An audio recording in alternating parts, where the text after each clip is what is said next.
Right. Hi guys, so now we're doing Coach Ting, or better known as Coach Sugar.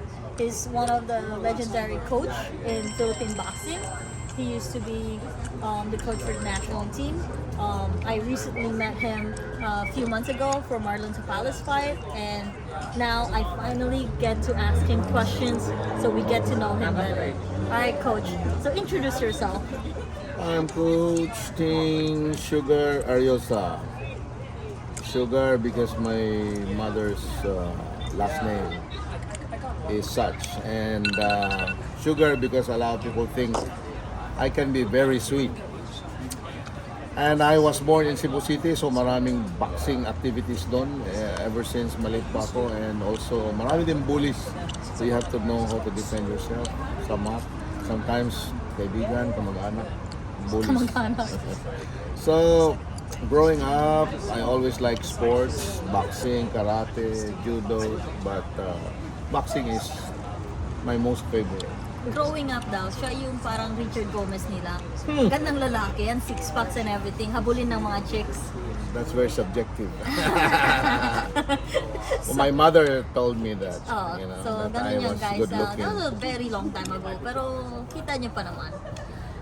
So, Anyway, Coach, how do you feel? Kasi you have two boxers that you're currently managing and taking care of dito sa LA, si Marlon Tapales, si Jade Bornea.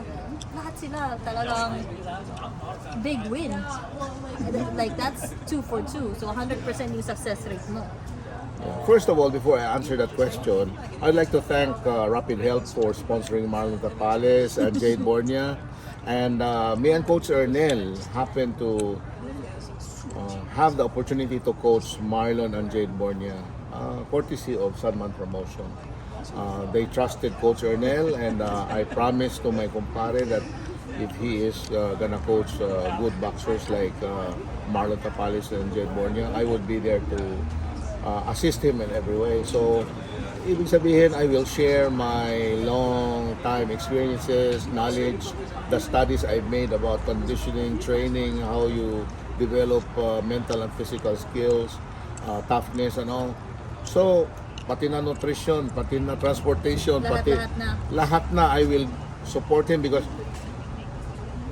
frankly, there's this athleticism in Ernel and his good attitude that motivates me to do that. And basta magaling lang yung boxer para hindi masayang yung effort niya at effort ko, call ako dyan. And of course, we cannot take so many boxers because so many details to do for a boxer so that he will have that preparedness na kaya niya whatever happens in the ring. So, we are very lucky and fortunate ganun ang resulta, but it was a lot of work and sacrifices along the way by the whole team, especially the boxers. Oo. So, natutuwa, nagagalak. We are celebrating that victory last night. So, kaya kami nandito nagkape. Bigla ka naman, napakagaling. Dito ka lang pala nakatira sa malapit. So, God has plans for everyone. Yes. I think God's plan for me is to be able to share knowledge with younger people like Arnel. He's about 22 years younger than me. So So if he's you're- like my son. So if you're 80, Ernell's like 60 something. Yeah. Yeah. I'll probably be alive, but not doing any more work for the team or Yes. the teams that he's involved with. But let me say this, my eldest son is an architect. My daughter Eileen, she's a doctor in biochemistry. My daughter Annette, she's a master's degree holder in Bachelor of Science in Nursing. She's a nurse. They're all married. Now I've got new children. Yeah. Ernel is the eldest. Like yung mga boxer Marlon mo. and Jade. Jade are the younger ones. So we are like a family. We work hard together. They sweat more than I do because I do most of the thinking and all other kinds of work. Coach Ernel focuses on the skill, and I love to watch it, and I love to give them input. Everything is just like what I heard Jade said a while ago. Madali kami nakapag-adjust sa isa't isa. And Compatible kayo lahat. hindi namin alam paano ito nangyari, but it happened. So, pwede nating balik-balikan yan, but we move forward. Jade may have a fight this year, a championship fight. We will wait for that. His manager and promoter, JC Manangkil, Sean Gibbons, and Manny Pacquiao, they will do their job and we will do ours. We'll be ready when the time comes. And then Marlon is already gonna have a first bidding in a few days. So we will know. Yung kay Marlon, exciting yun, di ba? Very History exciting. making yun. Yeah, there's 2 belts at stake. I think it's the IBF and WBA. Merjon Akhmedaliev is the champion there, and Marlon is the mandatory challenger. He's the number 1 contender. So they gonna fight for that belt, and hopefully Marlon gets the win because Marlon is a super talent, super hardworking. He goes out of his way to be obedient to us. You know, Yeah. Marlon has that tenacity. He's got a rebellious attitude. He is ready to fight in any way. So he trains and trains and trains. So I hope May dagdag pressure ba yan? Kasi history making nga to yung laban niya. there's always pressure in any camp. Okay. A lot of people will deny that, but I won't. There's a lot of pressure because the number one pressure is how you can possibly win. Oh. So you analyze, you look at the opponent, you look at what he has done in his boxing career, his moves, his tactics, and then you have to formulate yours, rearrange your moves. Coach Ernell will work his ass for that. Sorry about the language, but that's true. Yes. I mean, in our partnership here, he has to do more of the physical training, and he has to do mental also. He has to think because no matter what the idea is, if it's not in here in his brain, he cannot execute the training program. But so I'm lucky to have a partner like him who is very industrious, very determined. So here we are. We have 2 wins, and we hope to win the 3rd one and the 4th one. Then maybe we have 2 champions. Yes. Maybe. Sinong pumili ng boxers niyo? Jason Manangkil. Okay, so he already had boxers and he just wanted to form a team. Yeah, well, I just requested that if he does give Ernell a boxer and I'll be assisting Ernell. Yung pa it's- potential. Yeah, because doing the skill training and the nutrition side of it, you know, boxers are different. Each one of them would need something specific for them. Okay. It cannot be regimented. It cannot be all uniform and the same. Hindi So- one size fits all. One boxer might want to go to church 3 times a week. The other boxer once a week. The other boxer don't even want to go to church. So there are so many things that happens in a camp that needs to be attended to. So special boxers like them, fine. We'll work we'll work hard for them, you know? Yes. Ikaw ba, coach? May ano ka pa ba? May pangarap ka pa ba sa boxing? Ang pangarap ko lang is that yung mga kasama ko who are younger than me will learn as much as they can from me, and I would like to share. I am already doing that now with this group. Gusto ko rin matuto sila from me, and I also continue to learn from them, so that when my time comes that I hang up and stay on the side, maybe tour around with my lovely wife. Give them a shout out. Then Rebecca, my one and only Trula. One and only. But yeah, I would like for them to sort of learn from me. I'm not trying to mentor them. I'm just trying to share with them. Is that the legacy you want to leave? That will be a good legacy. Yeah. I'll take it. Yeah. I'll take it like it is. But not everybody is willing to learn. You know that already. Not everybody is willing to sacrifice in boxing because the returns when you are just beginning, especially when you are not having a championship, you're just mga rated pa lang, there's not enough for everyone. So you sacrifice financially, your time, your effort, and hope for the best that the team will become a champion sooner than later. You know? Oo. Yung mga, di ba, especially sa atin, mga Filipino, marami talagang nangangarap maging boxers because they look up to Manny Pacquiao. They think it's one way na guminhawa yung buhay nila and everything. When they're starting out, may advice ka ba sa kanila? My advice is that get an education and then learn boxing from the best possible trainers and coaches around your area. And maybe compete if there's tournaments. And you train, you spar, you compete, then if you really have the talent, you become better and better, then you'll be recognized as one of the best amateur, then maybe the best professional. So you cannot neglect your school. Jade and Marlon, they went to school. They'd rather go to the gym to train. Trust me on that. But if they could have finished college, it would have been beautiful. But you can have everything in life. But then if you think about it, like other people would say, why finish college if they're gonna be professional boxers anyway? They're not gonna use their degree anyways. They could use it. Trust me. Just when a contract arrives, if you're a college graduate, Just to be able to understand it. you look at it for 30 seconds. Oh, I don't know. This is not good, or this is very good. I'll sign it. Yeah, you can consult lawyers. Why not? But a good education is always the best thing you can give yourself. And then, as a boxer, if you did not finish college, that's fine. But the good thing about it is you can send your children to college Yes. because you will earn enough.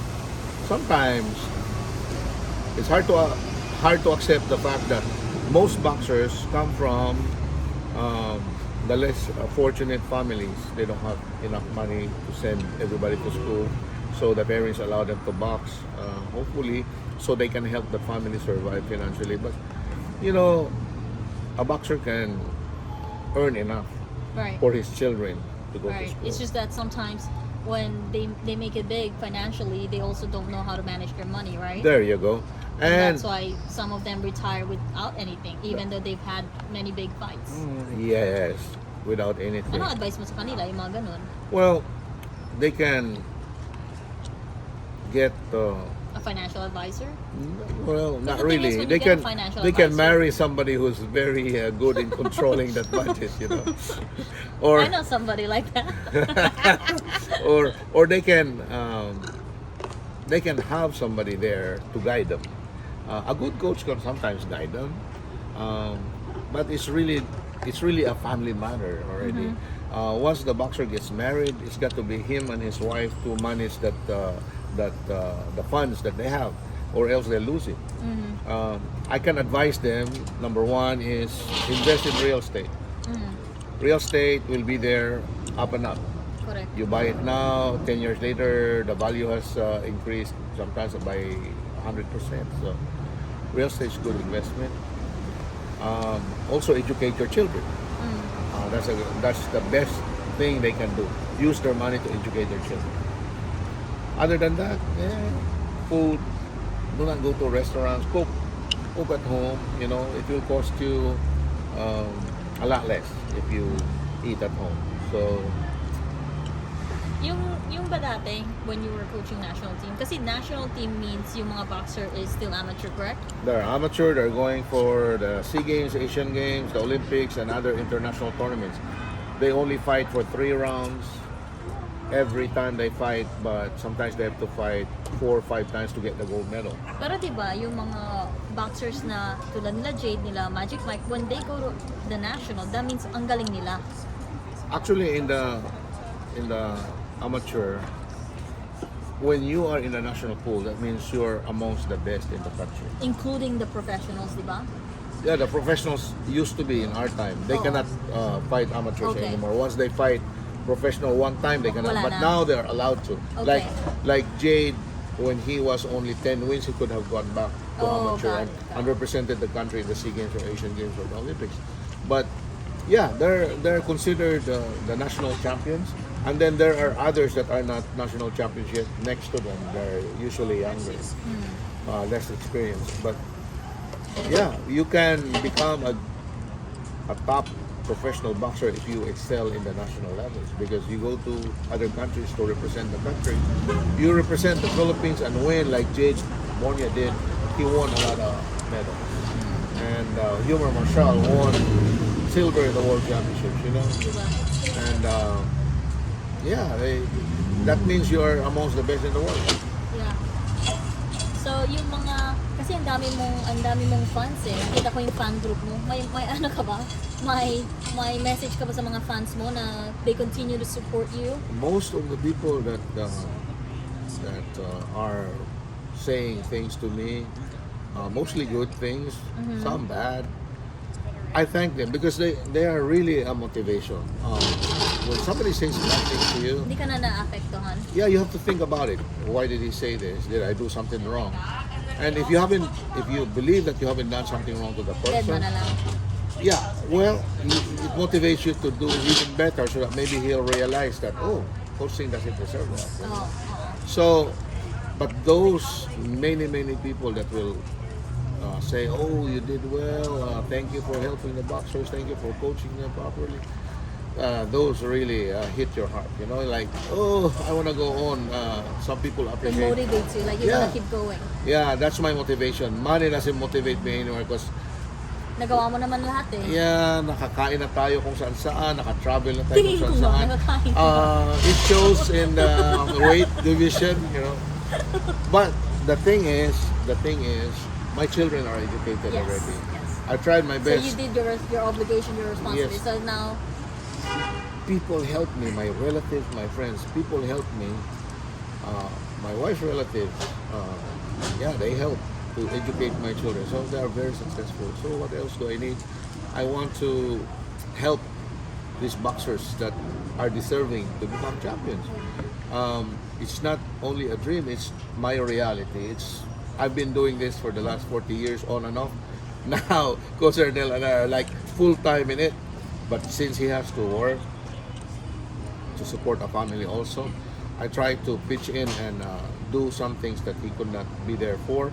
But then when he is off work, he does a lot more than he should to compensate. So it's a good working relationship amongst this team. It's basically Jade Bornia, Marlon Tapales, You guys Coach are Ernel, family. and me. And then we have people like you that, oh, when you see us, yeah, you are there. sumusupot-supot lang. Yeah, you are there to motivate us even more and support us, you know. Would you say, ngayon, where you are in life, are you happy? I am happy. I wish I was closer to my children than it is, but Are you not closer to them because you just didn't have time no, when they were growing up? well, they're married and they have their own life, and you know, life is always full of politics. Even have you even have bedroom politics sometimes. You have family politics. You have so my children, they're so educated that they can decide for themselves. I'm happy they decide to live their own life the way they want, and they don't need support from their parents anymore because they can even support us if they want to. They make more money than we do, so Right. I'm fine with that. And as long as they're happy, I let go. And then now I have more time for my team because if my children are around, they are my priority. I mean, they might not know that, but before I really slowed down on boxing because To of be them. there for them. Yeah. Um, my life is, for me, it's very solid because I had a father who liked boxing. He liked farming, and he was a very honest, straight policeman. He was He's a policeman Yeah, he in was the a- Philippines. In the Philippines, he graduated law, but he never Pursued it. He never pursued it because he wanted to send his children to school. And we have a bonding on raising game chickens. You know, we breed game chickens. You raise chickens or you cockfight chickens? My father did, but me, I raised them and I had financiers like at one time Governor Chavez Singson, Mayor Ramon Gico, they financed my chickens. And Famous pala to. but then it's all about doing good. You know, you do something, you give it 100%. If you win championships with it, yeah, that's all you can ask for. I mean, there's money is good, but winning is more important to me. So here we are with boxing now. No more chickens. My children are grown up. They are married. I have more time for my team. So Yeah. hopefully we are able to produce champions. Oh God. I'm sure you will. Thank you, Coach, for giving us your time and for finally letting Thank you. I mean, interview. look at you. Grabe, tagal ko niligawan to, Thank guys. you. Well, you. thank you.